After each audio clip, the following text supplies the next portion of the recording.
papan rek tambah gayan sapa Mbak Oriza, Mbak Saras, Mbak Neti, Mbak Wahyu Krisnawati. Ya, lagune apa? Lagu milih kok. Milih sing kepiye? Wingi kanca-kanca ki nalika perdana wayangan bar bodho ki akeh sing padha error mergo suwe wayangan lagu gelo dadi tekan ngendi-endi. Ya lumrah to sing jenenge manungsa ki ora luput saka ina lali salah nafas. Oh ya kalau maksane lagu ki dadi iki, milih antarane gelo utawa ninggal katresnan. Milih. Ini wayangan bar bodho perdana lagu gelo dadi lega dadi gelo. Apa nak? Gelo. Gelo? Oh ya, gelo ben iso spindul kira. Ya. Ya, monggo kata-kata gelo.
Mbak Oriza, Mbak Saras, Mbak Neti, Mbak Wahyu. Ya.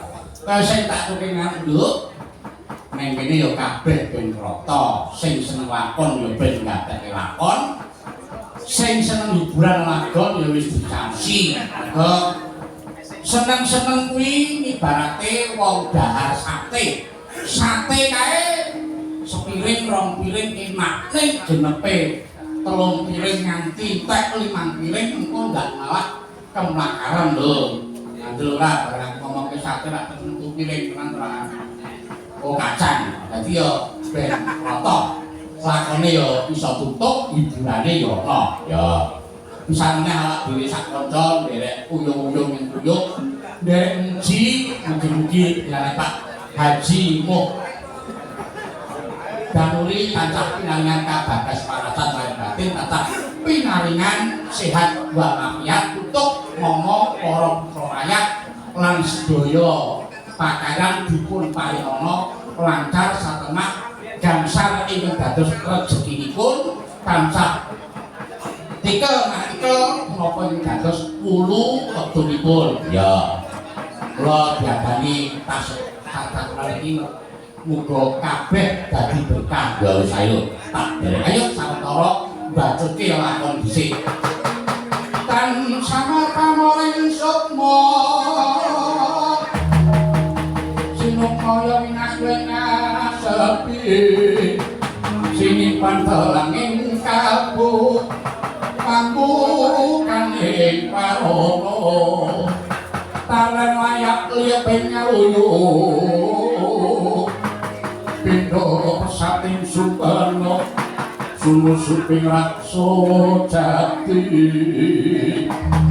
oh sini santen iken untuk suka bae suka gendikun sampun medhai patih Haryo Sengkuni ngawi sangganing rasa Kurawa kumaring asta ing pindha kula beting bojo akal kageting para saka kula Selalu pating beber pating soleh maling bersaran